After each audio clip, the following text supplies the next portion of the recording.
Yes, hello, good afternoon or good day to our audience. Welcome to this panel on how will AI change humanity and how can we master our digital future. Indeed, a very topical theme we're discussing today.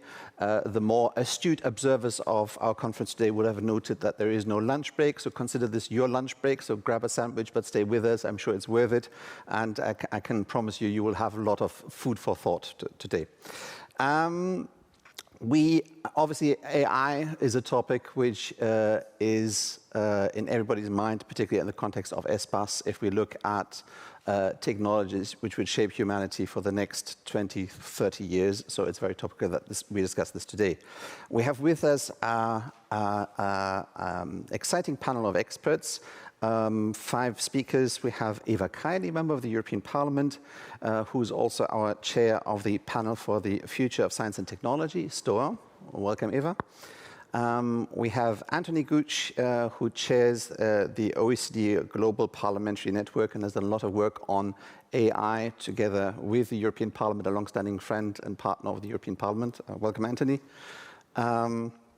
We have Professor Andrea Renda, who's a senior research fellow at the Center of European Policy Center, CEPS, and who's also professor for digital policy at the European Institute.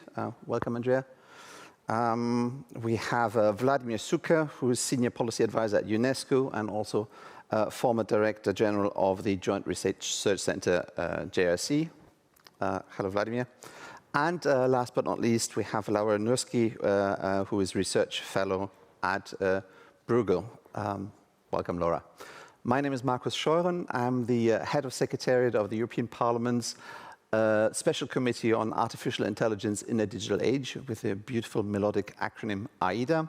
Our members decided to set up this special committee a bit over a year ago to look at the different aspects of how AI shapes the different aspects of our society. We have been looking at different topics such as AI and the Green Deal, AI and health, competitiveness, security and defense, transport, education, labor markets, but also at topics to bear in mind for European legislators, such as what we need to look into with regard to privacy, human rights, data protection, discrimination and bias. So lots of questions we have been looking at in the committee, but I know our experts have been looking at these topics as well. We'll have about 75 minutes today. We'll start with an opening round to each of our panelists, about 3 minutes each. Then we'll have a little discussion among ourselves for about 30 minutes.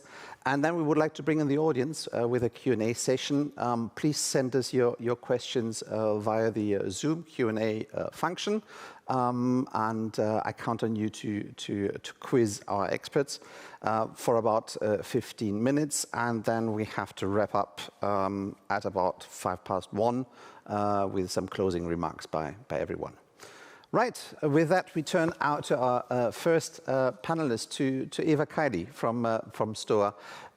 Eva, I know you have done an extensive work with STOA over the last few years on AI and looking at, indeed, how AI will change humanity over the next decades. Maybe you could give us a brief flavor of what were your takeaways from this work in this respect. Over to you, Eva. Thank you so much. You're an excellent moderator, I see. So we have to keep that in mind and thank the ESPAS for organizing such an event and making these choices of speakers, especially Anthony Tisdale, the Director General of the EPRS, who always manages to have excellence in his discussions. So in your question, we have been working in several committees because this is a multi-purpose. It's a global cross-border technology, and it cannot be controlled with domestic measures. We need to be able to collaborate, at least the Democratic Alliance that we're calling it globally. And of course, we have also to define it in order to continue our discussion. And I would suggest that we take the broad definition of AI, so starting from automation to completely autonomous systems, and to include also the the meaning of deep learning, which means it can alter the algorithm by learning how it can achieve better results, this AI. So of course it can transform all sectors of our lives. It already does. We are saying that we need to have a human-centric and trustworthy AI, and I think these two are the keys. And also with Anthony Gooch, we have discussed and basically aligned our definitions. And I think it's the key because this is exactly what AI could change. We could lose control of this technology because it could become autonomous and it could actually even act, not just take decisions. And we can completely outsource trust, and maybe it's not ready to receive so many responsibilities as an AI system. So we need to have a human oversight. I think these are the challenges, especially for humanity. And of course, we all talk about jobs that we're gonna lose, not just the boring jobs, the ones that with automation and with robots we can replace, but the ones that they require also creativity or being able to think out of the box and find new solutions. This can happen with deep learning. So we have all the jobs being challenged, and at the same time, we are not ready, we're not perfect, we don't have perfect algorithms to include metrics that we take under consideration our ethical framework, and we have not translated yet, although we are working in several levels, as I said, in committees, the essence of what ethical AI means from the offline into the online world. And I think this is our job. We have presented several different opinions. I've been working for several years. And I remember 2019, we called for the ethical framework also for the industrial uses of artificial intelligence. I think this would help us have legal certainty, and it will help us to not have the friction among member states.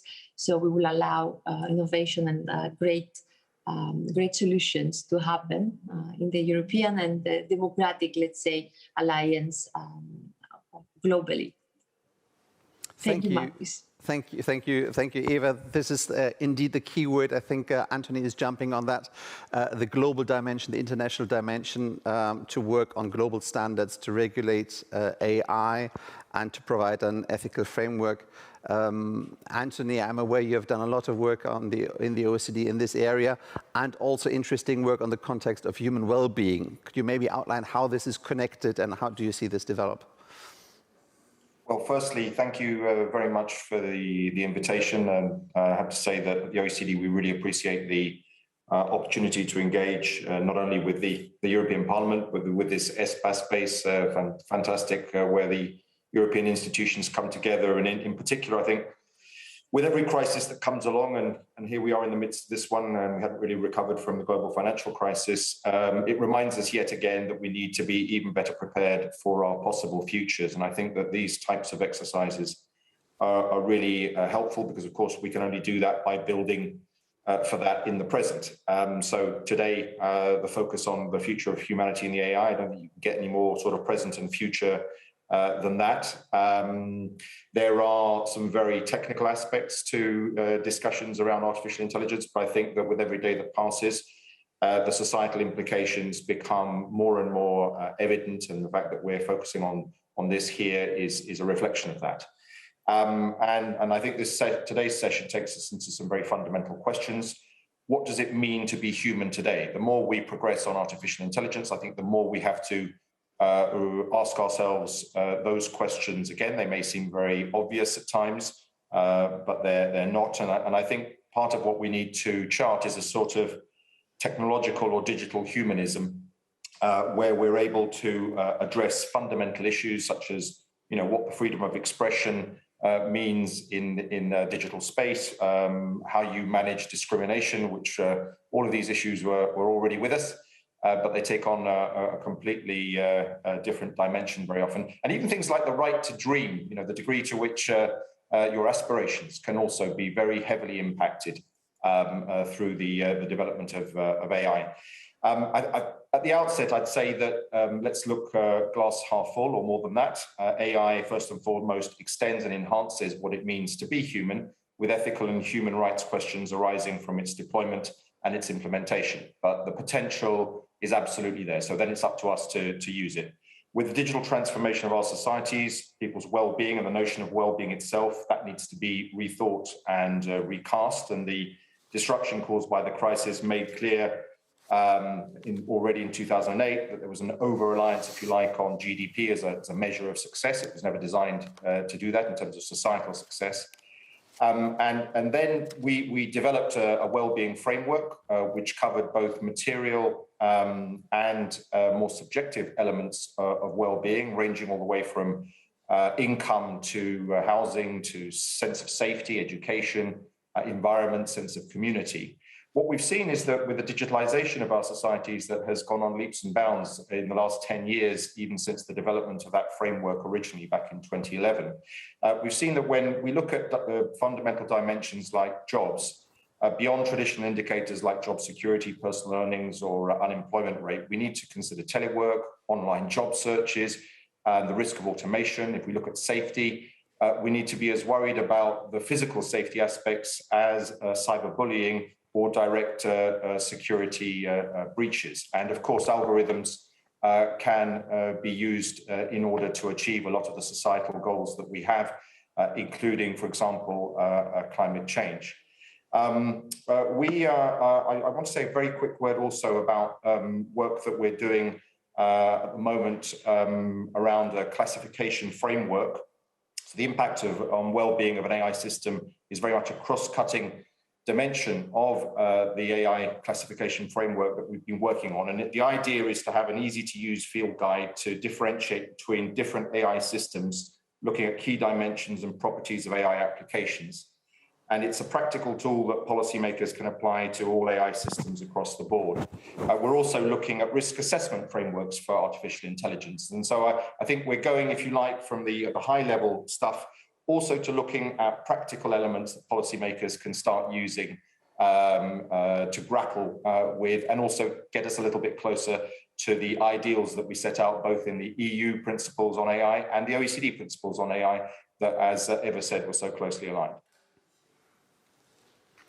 Thank you, Anthony, for outlining your work in this area. And I recall that it always works well when the EU and the EP and the OECD works together. I remember our joint work in the area of taxation, where the OECD has managed to set the global standards on taxation, whereas the European Parliament has then driven the hard law when it came to setting standards. So I hope that's a model for cooperation also in this area.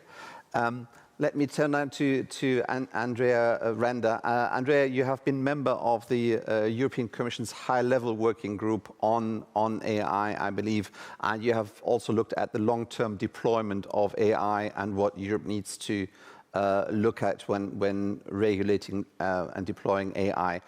Maybe you could have shared with us some thoughts on this with regard to today's topic. Thank you, Marcus. It's always a pleasure to be with you and with my great co-panelists and in this fantastic conference about the future.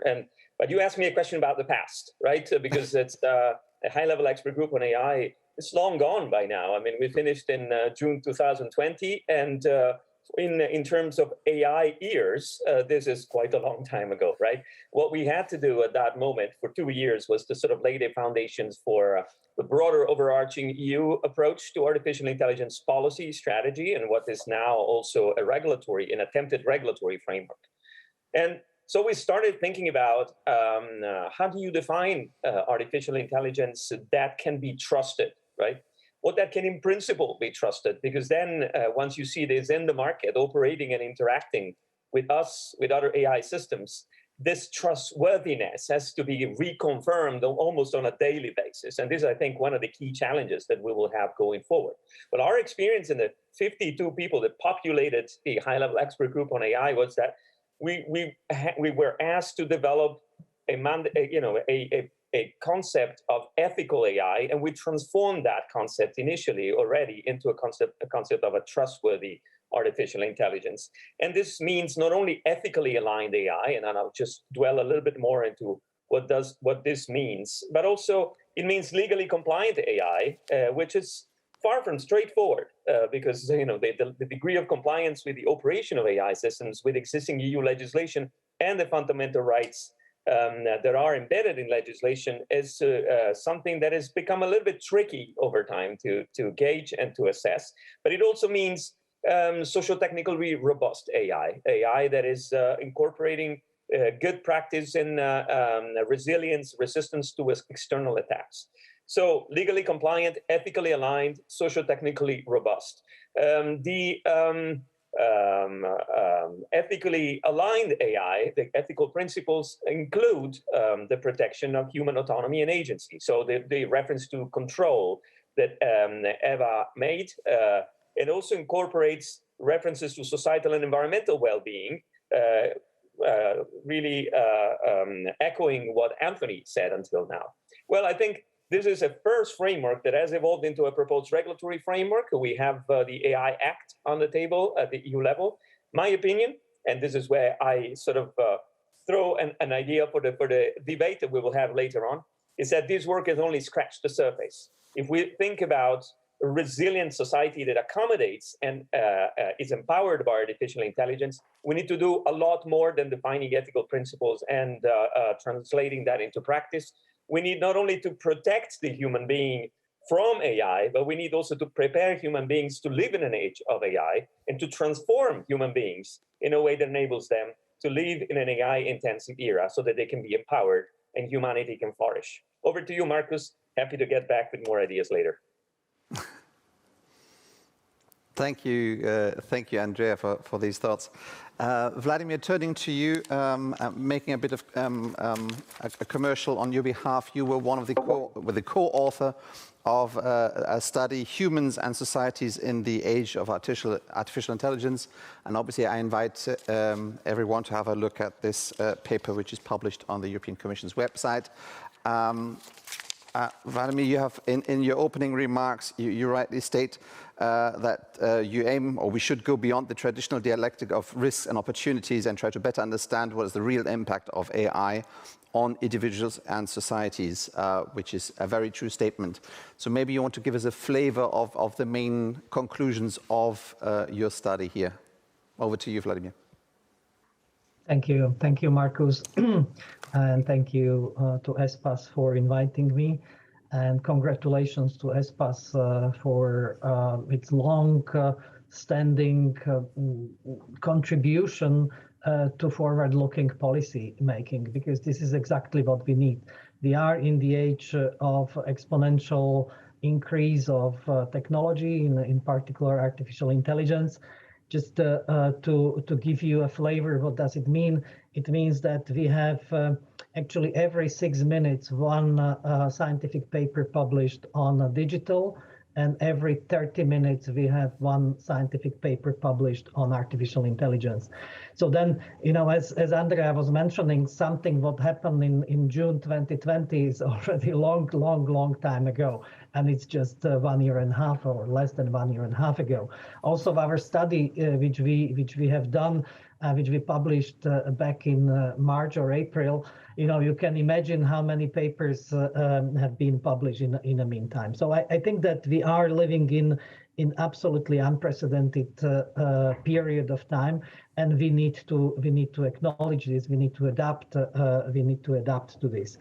This will definitely, you know, already now artificial intelligence is contributing hugely to development of our economy, of our society, and it's going to be more and more part of the solutions, part of solution of the big challenges like the climate change, but also economic challenges, etc. But at the same time, we are only scratching surface on the issues of what is going to be impact on humans and on societies. This is for the first time. We have had many technologies in the past, transformational technologies, but this technology or these technologies are for the first time in a way coming into the human body. So other technologies were living along people. This technology is going to live and exist within people. So then this transformation is huge and will contribute hugely to what we do, how we collaborate, how we interpret reality, what are our emotions, and this is one of the message which we have. And if we know that 85% of our decisions are based on emotions, so then if artificial intelligence is affecting our emotions, so then it is affecting our capacity to decide. And this is about also relationship. It's about the trust. It's about accepted hierarchies, and this is really changing how we work as social beings. What is a good news?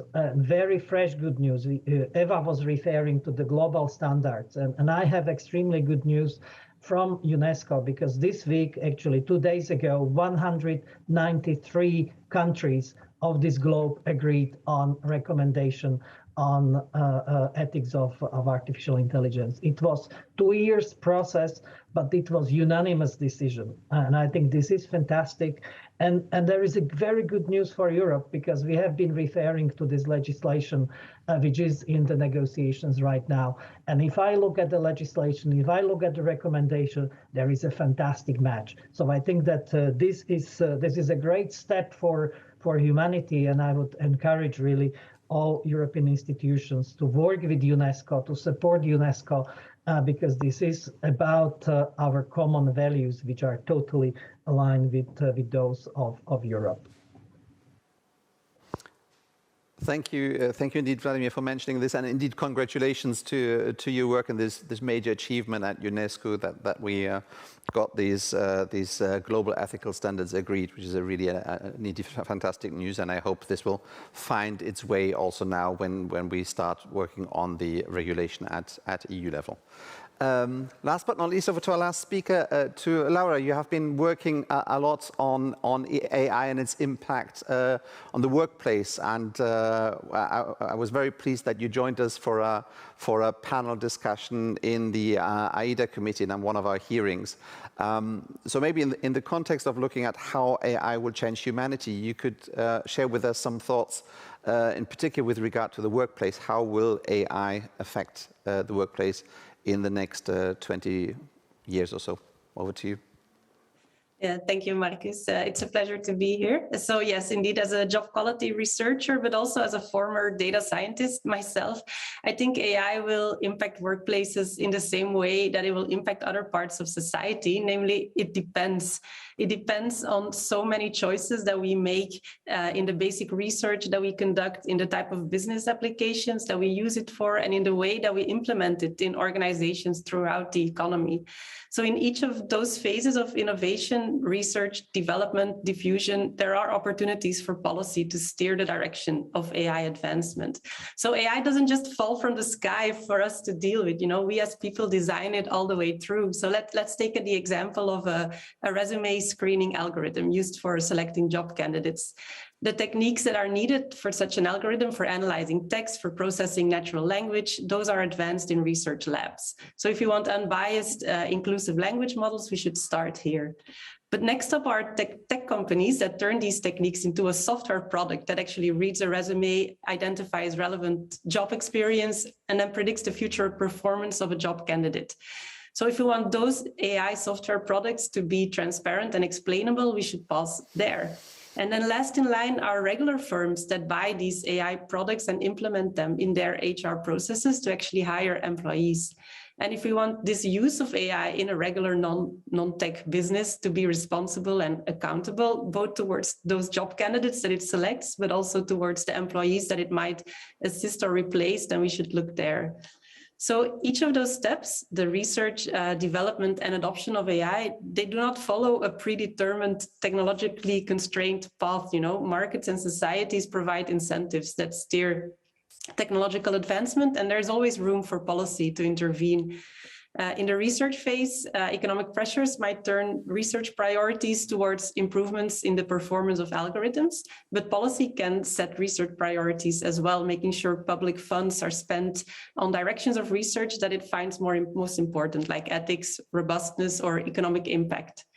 Then in the development phase, economic incentives will likely push AI products to focus on cost-reducing or revenue-increasing applications. But again, policy can encourage or discourage the development of certain applications and set standards for minimum levels of transparency in these products. And then finally, when it comes to diffusion or adoption of AI, competitive pressures will induce businesses to adopt these cost-saving products when they become more accessible and when firms overcome their initial barriers. But policy can make sure that the implementation of these technologies does not harm workers, for example, by imposing well-being targets in the proposed risk assessments and giving workers a path of recourse in case of harm done by an algorithm. So to wrap up, when you ask me whether I think that we can master our digital futures, I'm really quite optimistic that yes, we can. We can in each of the phases of innovation. We just have to make sure that we do not passively sit by and let machines make our history. Excellent. Thank you, Laura, for this. Before we go into the second round, and I'll give you the opportunity to direct to each other, just a reminder to our audience, please send in your questions using the Q&A function in Zoom so that we can soon start our Q&A session with our panelists. I wanted to turn to Eva first. I don't know, Eva, whether you're with us. I don't see you on screen right now. Or maybe then I turn to, otherwise to... Yes, I'm here. Oh, good. Excellent. Eva, we have heard that there has been quite some progress made, or major progress made on ethical standards by UNESCO. I think there's been a lot of tremendous work done in the European Parliament and beyond. Let's say that the ethical requirements are the basics, so the conditio sine qua non, without which we cannot advance. As we are told, we are at the ESPAS conference looking at foresight. What would you bet, or what you think would be the next big chantier construction site we should be looking at, assuming that ethical standards are given, and obviously that we implement that now into European regulation? What do you think are other topics we should look at in the medium term and the long term to make sure that AI serves our society and to mitigate its effects? Well, that's not an easy question, but I have to tell you that what we have to pay attention to is how this technology develops and to understand its limits. I think that it would be very important for us because you said, let's say that we did the ethical framework. I don't think we did. I think we have a lot of time. It's going to be a very dynamic approach. So as technology develops, we also need to adapt. And I will give you an example. We talk about AI in biotech, in biotechnology. This raises huge ethical issues that we are not ready to address at this point. So we have to make sure that we are ready for that. We have also to make sure we understand the convergence of different technologies with blockchain, with IT, with sensors, also to ensure that AI is enhancing our capacity for discovery, for innovation, to overcome our limitations and our biases, but in the same time to ensure that we're going to have more freedom, more safety, and more options, not the opposite, because this is not easy to achieve. So if we manage to define what is harmful AI, how we can make sure we will be safe from AI and use AI to be safe, I think we're going to have reached the milestone where we can then look at the next frontier of technology. But I have the feeling that the fifth industrial revolution is going to be a lot on biotech.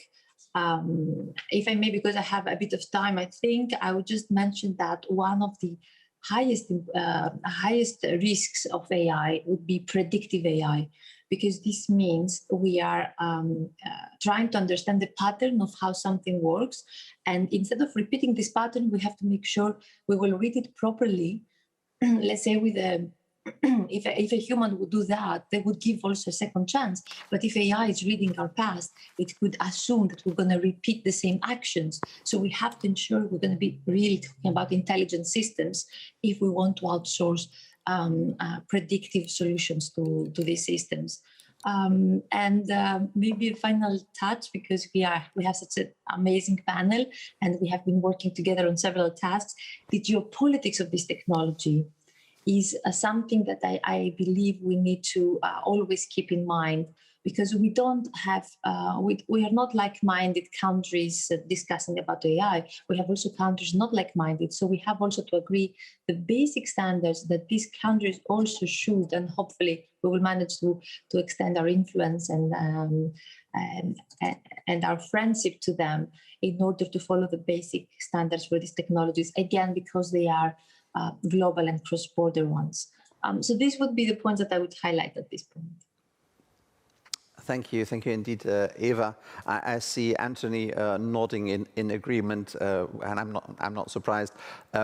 Obviously, the OECD, like the European Union, is a circle of like-minded democracies who cooperate on the basis of similar values. So I would like to ask you, coming to Eva's point on the geopolitics of AI, looking at global standards, global regulation, creating a global framework for AI, hopefully not only among like-minded democracies, but also beyond.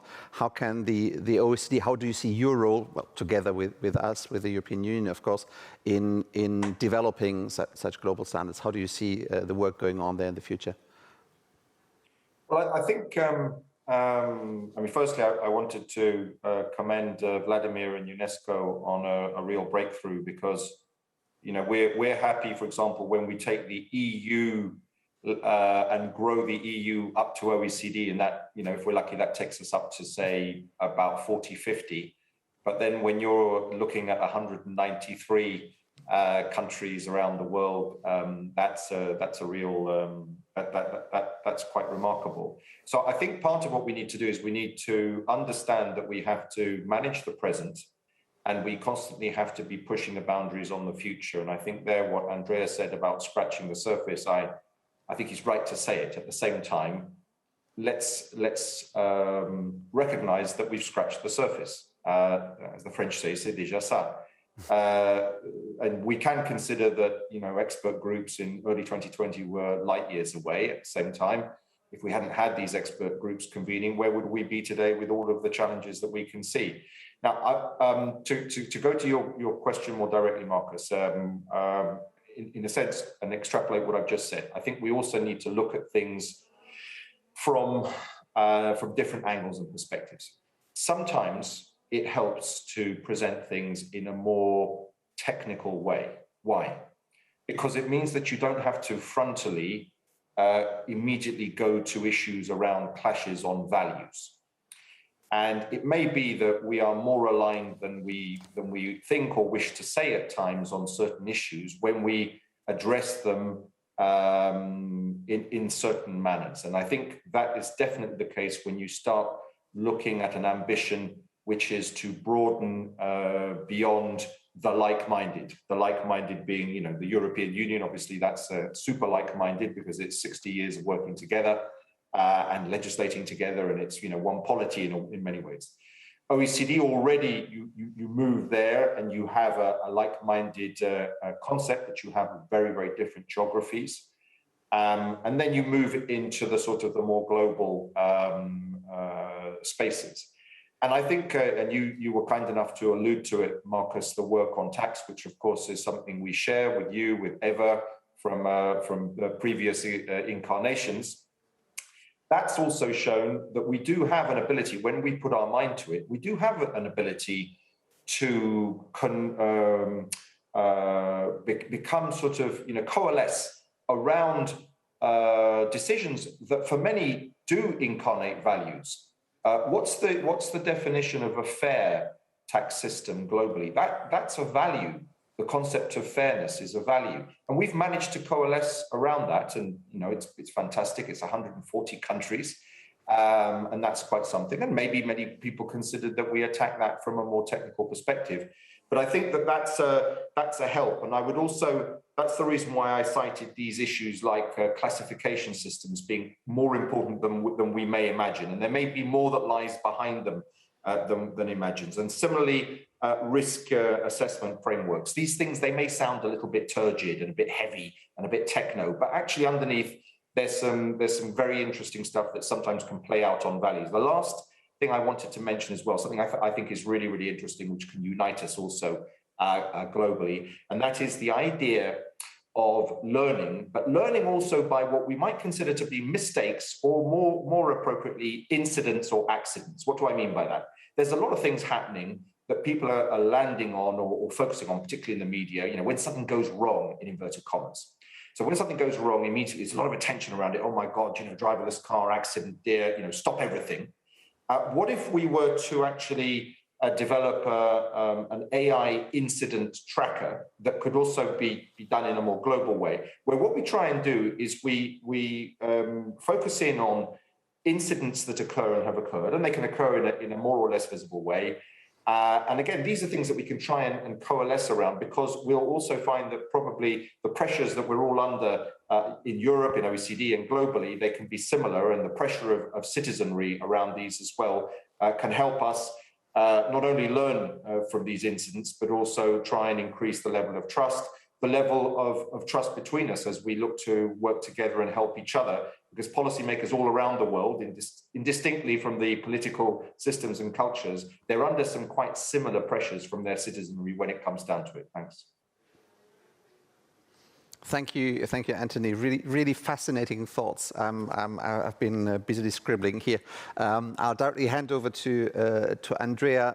I very much like this idea of a global learning experience on AI and AI incident tracker, and also to talk more, approach the issues from a technical perspective than discussing immediately our values.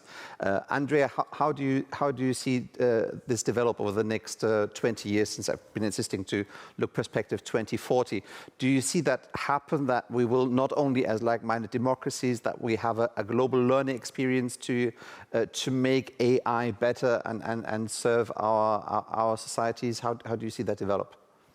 Well, from a more technical but also regulatory perspective, that is possible, not necessarily at the global level between the 193 governments that Vladimír, with magical powers, managed to put together at the table and agree on the ethical principles, but perhaps initially with a smaller group.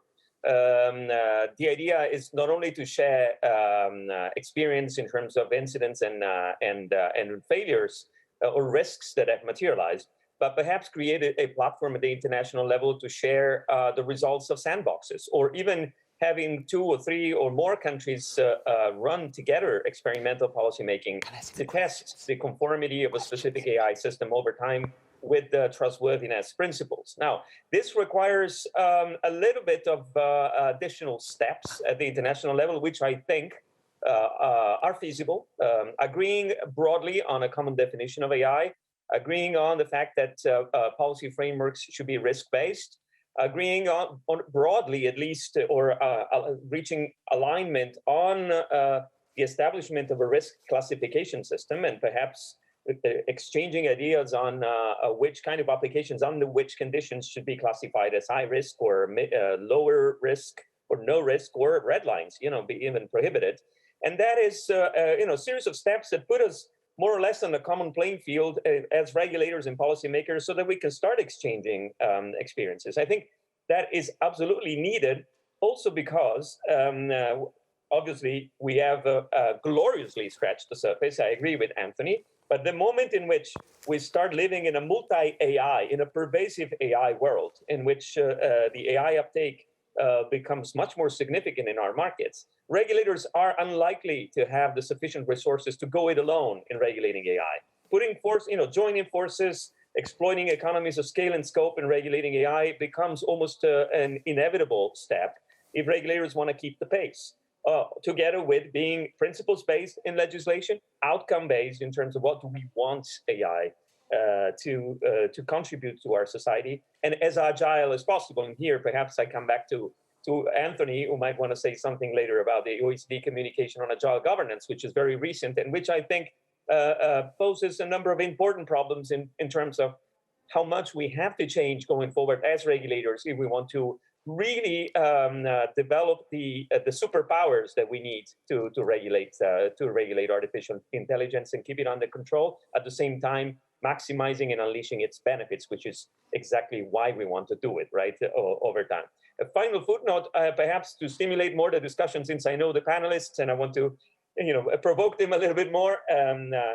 I very much appreciate the idea of digital well-being, right, that is being developed at the OECD level. Now, for me, I think what we miss at this moment is not only translating our well-being indicators into the digital world, but also having a vision of human flourishing, thanks to AI, which is perhaps a step beyond that, meaning how do humans really make the most of artificial intelligence and enter a world in which what is really distinctive of human beings becomes the key occupation of our daily lives, right? And which means intellectual, artistic work, creativity, empathy, being part of communities, contributing to our communities, many of those other things.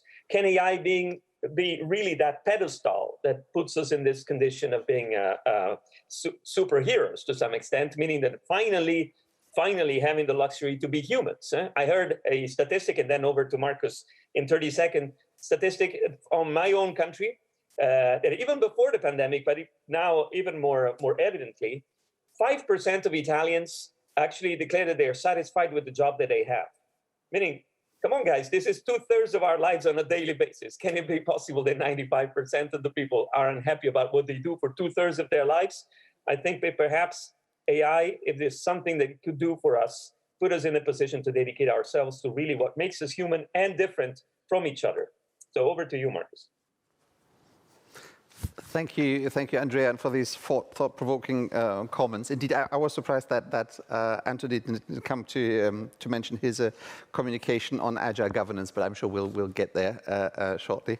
Over to Vladimír. Vladimír, give us share your secret with us. How did you manage to get that agreement among 193 different countries in UNESCO who are very different, and I dare say they're not all like-minded Western democracies. So how did you manage to agree on a common ethical framework for AI, and what can we learn from that for future work in the area of AI? Tell us your secret. Yeah, thank you, Marcus. I would be extremely delighted to assign this success to me, but actually I'm only a small part of the contributors. I think that if there is one person to assign this success, it's Gabriela Ramos. So it's the Assistant Director General, the energetic force behind, and her team of tireless people who have been working for 2 years. First, producing with expert the draft, then months, hundreds of hours of negotiations on the technicality, which was concluded in June. So then, on technical content, the countries agreed, and then this negotiating marathon this week of the General Conference, the Supreme body of UNESCO, agreeing on this issue. Obviously, you see the differences among the countries. You see some countries having their own agenda. You see like-minded countries working together. But above all, I think what is important is to underline that this agreement is possible. This global agreement is possible, and it can't be documented better than unanimous agreement and 10 minutes clapping of all countries who have been fighting bitterly over every comma, every word in the final text. And I think that this is something which, for me, I was sent to UNESCO by European Commission also with the mission to identify what can be the subject of strategic cooperation between EU and European Commission and UNESCO. And for me, there is nothing more strategic than this. So I think that we have now the instrument which UNESCO negotiated successfully with countries. There is ownership of vast majority of the countries on this globe. So I think this is our duty to support it, to support the implementation. It applies to many EU member states, of course. They are UNESCO members. They are already there is a notion of early adopters led by EU member states. Well, what Andrea, what you said, the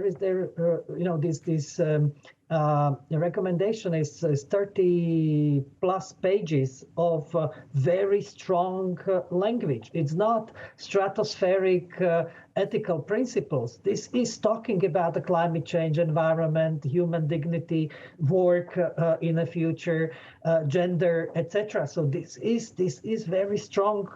I was myself surprised that all those countries subscribe to this very strong commitment. And there are two elements which are very concrete. And these are two instruments which UNESCO is going to develop now. And this is ethical impact assessment and readiness methodology for government. So this ethical impact assessment is more for developers and deployers of AI systems, and readiness is more towards the government. And there is third part which needs to be somehow put forward, that's capacity building. There are countries in EU with very, very thin capacity. And if you go beyond EU, if you go to Africa, if you go to Latin America, there is almost no capacity. So these countries are extremely vulnerable. For those among those 193 plus countries who would not have the most positive intentions with the new technologies, and we need to help those countries to protect themselves, because this is how we are protecting European values and European way of life, I would say. But there are also other things which UNESCO is working on, and I read recently the draft report of Ethical Committee of Neurotechnologies, and this is calling for revision of the human rights. So, it goes that far that we probably would not, we could not stay with existing framework of human rights, because, as I said at the beginning, this is the technology which is penetrating into the body, into the mind of people, and then we need to protect it. And I think that this is just showing how dramatic and how profound these changes are, because after decades of having stable framework for human rights, we probably need to look into it. So then, if there is one message which I would like to pass, is the urgency of supporting UNESCO, because UNESCO on its own will not be able to penetrate into all those countries and help them. And here, I think that maybe it's for Marcus, for Eva, you can invite Gabriela Ramos to European Parliament to talk about it. And we have been 2 months ago, we had very successful meetings with many commissioners, DGs in the Commission, and I think that would be, I would see European Union as the strongest supporter of the implementation of this recommendation, because it's in vital interest, geopolitical interest of European Union. Thank you, Vladimír. Excellent idea. I noted that down indeed for our future work on AIDA, and I think Eva has made the same note already. Laura, I'll start going over to you directly with the first question from the audience, and I'll read out the second for the next one who wants to take it then. The first one is fascinating, and I'm sure, Laura, you will be pleased with it. Robert Szymanowski, the author of The Death Algorithm, suggests this in this week's Der Spiegel, to give all power to the machines, because AI will be better placed to take the necessary long-term decisions to avoid climate collapse than humans, who are too hardwired and too short-termism to save the world. Beyond the nice provocation, is there some truth in this suggestion? I'll let the others think over that question, and also the next one, which I'll read out now. What is going to take to build a machine that's able to think, work, and feel like humans? Laura, I would offer the first question to you, and then over to the others who feels inspired to answer. Over to you, Laura. Yes. Well, thank you, Marcus, for letting me go first on that challenging question. So no, I don't think I would recommend letting AI take those long-term strategic decisions on climate change and all of those like big challenges that are coming ahead, exactly because, as Eva explained, AI is trained on historical data, so it looks at the past for making decisions that are sort of similar in the future, that are sort of similar to decisions that have been made in the past. So if in a world that's so uncertain and is facing so many big changes that are intersecting many different trends, climate change, aging population, digitalization, and then that's too complex and too unseen for an AI to make a decision on that. So no, I would not recommend handing over those decisions to AI.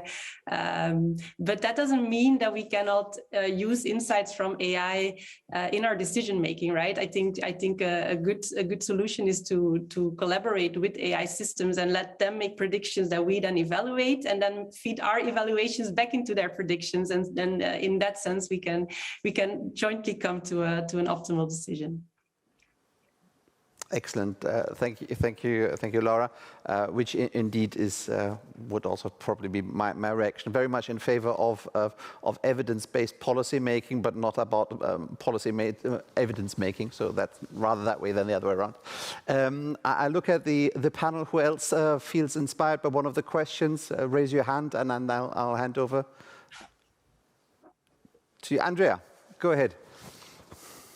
Well, on both questions, I agree with Laura's answer on delegating to an AI system entirely the solution to large-scale policy problems. I think we're not there yet, and we probably will never get there.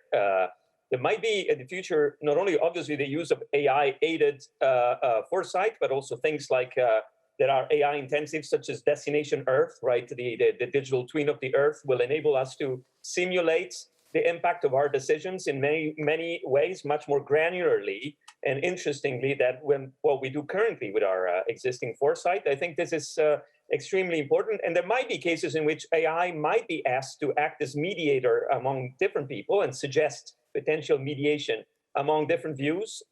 This is perfectly possible, but it doesn't mean that AI in and of itself becomes the intelligent or the enlightened decision maker. It's just an aid to decision making. And I think we need to make the most out of it, because I think this can give us, again, a degree of superpowers, but it needs to be handled with care. Do we need to use AI to build AI systems that feel like humans? Well, I actually don't think that this is the purpose, and perhaps it's not the best use of our time. I mean, we want to empower ourselves as humans in the future. We don't necessarily have to build someone with the same biases, with the same limitations that we have. We need to build something that is complementary to us and that enables our flourishing. Otherwise, why do we use technology? If we use technology, or we deploy technology perhaps to help us fight the complexity of the external world with our limited resources, because our brain is this formidable machine, right? That reduces the complexity of the outside world to build actionable insights. But if we did simply delegate to, or use technology to build clones of ourselves, we would not solve the problems of our limited resources. We actually would replicate them at scale with very, very unpredictable results. So for me, it's like when we build a car, we build something that empowers us to travel faster and to move in a different way. And with, as you can see, enormous consequences on the way in which we organize ourselves, our cities, our streets, our works, and so on and so forth. When we develop AI, we develop a means to an end, where the end has to be clearly in sight. And the end is, what is our vision for humanism and humanity going forward in the medium term? Thank you, Andrea. Indeed, very, very insightful thoughts. Any other panelists want to come in on these questions? Eva? Yes, it's becoming very interesting, this discussion. And when Andrea speaks about these things, it's not easy to avoid commenting, because he's right on spot. I mean, we need to be able to use technologies that complement us, not replace us, in terms of quality jobs, creative thinking, and decision making. And this should be the reason why we talk about control of these technologies to be in human hands. I think the question was very interesting because it says like, could we have AI that feels? I don't think we can. No, I don't think. I know we cannot. We can have AI that imitates human feelings, but it doesn't have a purpose for existence or a mission-driven, life. So it can never do that. What we need to also make sure we will understand is that since we talk about AI systems that they are designed by humans, we also need to start thinking how we can have AI attentive to social concerns that we have and metrics. And this is what humanity could ask AI to do. I mean, deep learning cannot achieve it really, but I mean, with human oversight, we can definitely have some tools into giving second chances to humans and not to have a system that, as Andrea also said, replicates what it already seen and with the data that it collected. Also, since we are talking about deep learning, there is a point of superintelligence or extended intelligence where the system dynamics, they are not easy to identify. So we cannot explain why an AI system reached a specific decision. So we need to make sure that we are really in full control of what tasks we want AI to take. So in order to have, again, I agree, a vision of a life where these systems will support humans and complement them, will not replace them, and we don't want to have a Black Mirror life. I think we need to be very responsible into how we will address these topics now. And this is, I think, what Europe is doing, and globally, actually, it leads the way we try by law to describe what is harmful, what should be accepted, and what not. And a final example, social scoring cannot and will not be accepted in Europe. It goes against all our fundamental values and principles. But we see already social scoring in other countries, ranking citizens by their behavior and allow them access to service or benefits that they could have if they are good citizens. And this is like becoming very, very dangerous. Thank you, Eva. Anthony, would you like to come in at this point? Yeah, just quick. I mean, the first thing I think is that I can't agree more with Andrea. Probably human beings have tried to mimic machines too much. So let's not make the same mistake the other way around. If Andrea says 5% of Italians are happy with their jobs, maybe is that in part because too many of their jobs have been to mimic machines, and in the constant desire for productivity. And of course, you're not going to hear me be against that from the OECD, but what are you looking for there? And what type of productivity? Because of course we've got a big challenge there, which is actually to recast productivity itself. We know it's quite defunct in a number of fields and areas. It doesn't measure things, classic measures. Second element is temporal time. So AI combined with things like quantum, they have an extraordinary capacity to speed everything up. Now, we've seen it fantastically, for example, around the vaccine and health, the use of artificial intelligence in order to speed up processes that would have taken so much longer earlier. Let's remember, we got a vaccine in 9 months. The human record before that was 5 years. That's quite something. Can we try and direct use towards things that are really temporarily challenging for humanity, meaning that there is a real urgency for humanity? The very, very obvious example of that is the clock ticking around 1.5, 1.8, whatever degrees you think we're at and we're heading to, and the very short time frame that we have. So we could hopefully agree globally that would be an extraordinarily valuable use of artificial intelligence to direct it in order to achieve the climate goals that have been set out. And the last point for me is also a time temporal one, which is just in the same way as we don't have a choice, the clock is ticking. What about also providing a minimum time frame for certain activities, meaning we are not going to rush things in certain cases. Yes, certain things can happen quickly, but perhaps that is deemed to be too quick. So I'm arguing in favor of harnessing big speed when it's really needed, but at the same time putting in a minimum time frame where you want to deliberate duly and you don't want to rush it. Thank you, Anthony. Indeed, very spot on these observations. Vladimír wanted to come in on this point as well. Yes, briefly on both questions. You know, it depends how we understand these feelings. If it is linked to emotions, we know already now that AI and algorithms are better in understanding human emotions and than people. So I think that this is something to be taken into account.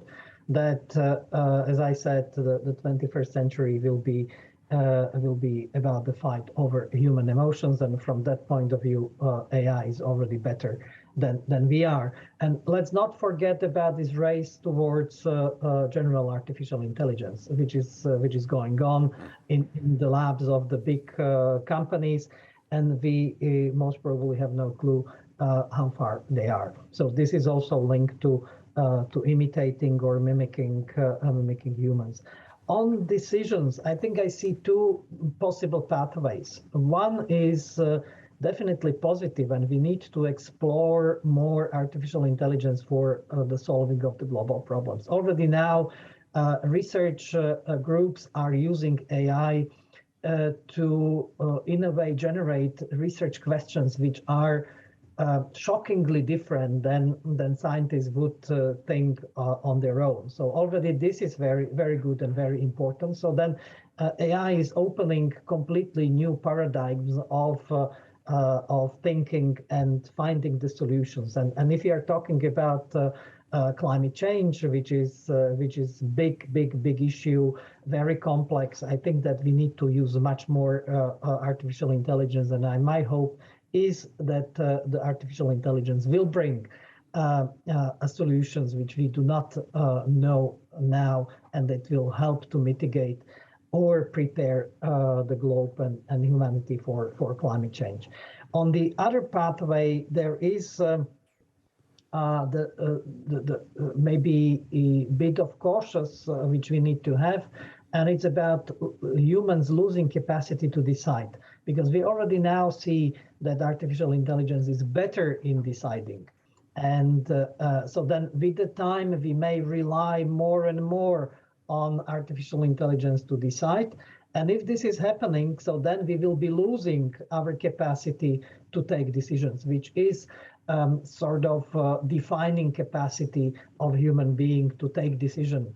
And I think that's a danger which we need to observe very carefully and to somehow mitigate against, because if this is happening, then this will be very negative for individuals, but also for humanity. Thank you indeed, Vladimír. Meanwhile, we have to say goodbye to Laura, who could be with us only until 1 o'clock, and we are slowly approaching already the end of our session today.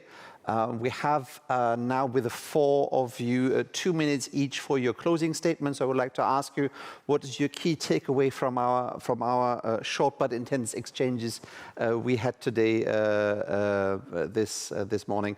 And I'll turn back to Eva to go first, please.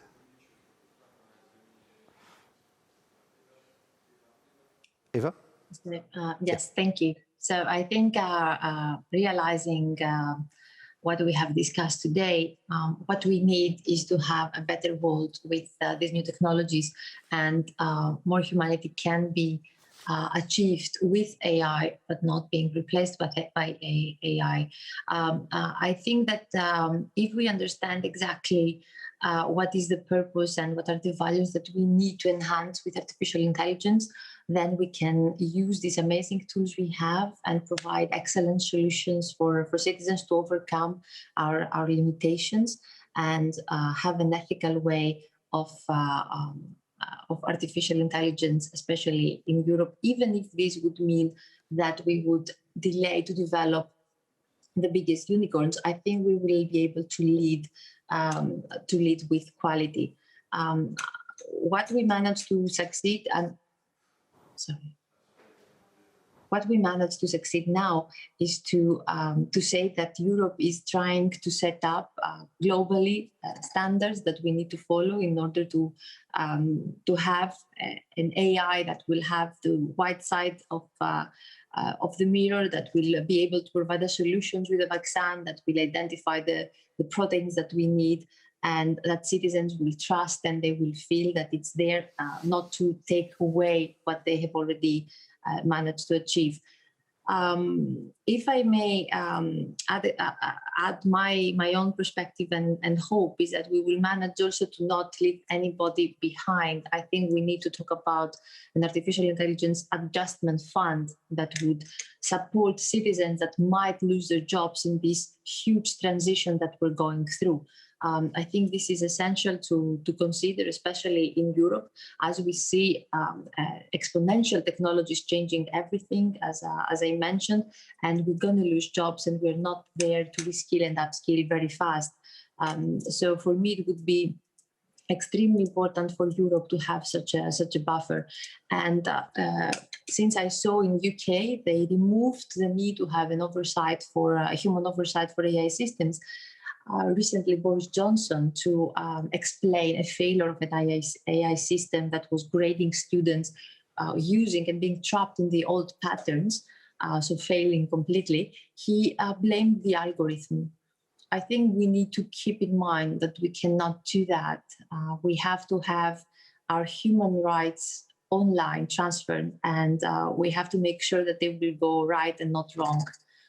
I think this would be my final conclusion after listening to all these exceptional thinkers that you have invited today. Thank you, Eva, for this. I already expect some work from you and your team in Parliament in this sense in the near future. Over to Anthony for your main takeaways from today's debate. Well, I think that what stands out is quite a lot of congruence of view around the development of sort of what humanism is in this environment. And I think the report that Vladimír developed was a really excellent contribution on that score. And we had the opportunity to engage all together on that a little while back. And in the light of that, maybe to try and almost look at the sort of strengths and weaknesses and opportunities and threats when you're looking at the two sides of the ledger. You know, what can you put into the space of AI because you actually think that that's societally going to do a better good job, and what do you firmly want to keep within the purview of the human, because I think that's been a leitmotif of the discussion. You know, not, for example, having machines mimic humans, but can AI help us with some of the failings that we have? So I think that's a very clear element, and Eva touched on it just now. You know, things like also doubling down on the socio-emotional skills, teamwork elements of that nature. And what can you do in the present relative to the future? You know, you've got to manage those temporal challenges as well. You know, you can't solve everything immediately now. You've got to have that eye to the future, and at the same time, you've got to be managing the present. The idea of a fund, I think, is an excellent one, you know, to support those who are already in disruption, but also give them the sense that going forward is going to be the case. Thanks. Thank you. Thank you, Anthony, for this. Since we are running short, quickly over to Andrea and then directly to Vladimír. All right, so I'll try to be super quick. I think one of the things that I carry home is the great news about the emerging consensus on the ethical principles, but also equally important, the needs to move from the principles to their operationalization and practice. And I think both OECD and UNESCO have already declared that they will work in that direction. Certainly, the EU has already made that step, and Eva and Marcus and the STOA and the European Parliament are the next ones to be very busy with the AI Act, and in the future, the framework for liability on AI, which will be equally important. The other thing that I bring home is the need to define in a very broad way and an ambitious way what we think should be our next, say, medium-term agenda. First of all, what does it mean for us to implement the Sustainable Development Goals, things like full and decent job for everybody by 2030 in the age of AI, but also going beyond that, what is the next agenda for digital humanism in the age of pervasive digital technologies? I think this is something we should all work together towards. Marcus, over to you, and thanks for having me. Very exciting panel. Thank you, Andrea. I wave my closing remarks directly over to Vladimír. Yeah, no, very quickly. I think that we agree that this is a transformative sets of technologies which will change humans and societies. So then from that point of view, since this is a foresight or forward-looking platform, we know that we have many known unknowns, but even more unknown unknowns. And that from that point of view, I think it's good to have this panel, but I would take away from this panel also the need to have even more debates and discussions and to put all these sensors about those big changes which are ahead of us and keep this discussion going on. And ESPAS is interinstitutional platform. So then two small remarks related to institutions. We haven't discussed what Anthony was alluding to, and that's this new type of policy making, this new agile policy. So I think that is absolutely crucial because artificial intelligence is bringing new or will bring the need for the new style of policy making, and we don't know how that should look like. And I think that we have to start debate on this issue. And my final remark is related to this great success of UNESCO, and I would really urge all European institutions to work with UNESCO and to support this, because if we have a chance on agreeing on something by 193 countries, if we invest in this, I think that this can be fast track success for the future. So thanks a lot for inviting me, and it was a pleasure to be with all panelists today. Thank you, Vladimír. These are indeed excellent concluding remarks. Thank you to the whole panel for our exciting and insightful discussion. Thank you to the audience for your interest and your questions. Sorry we couldn't take them all within this short time frame. Thanks to ESPAS for inviting us for this panel discussion. Stay with us. After this, we'll have the next session in a few minutes with Federica Mogherini on the theme Tomorrow's World, Its Risk, Opportunities and Choices for Europe. Thanks. Have a nice day and have a nice weekend. Bye-bye.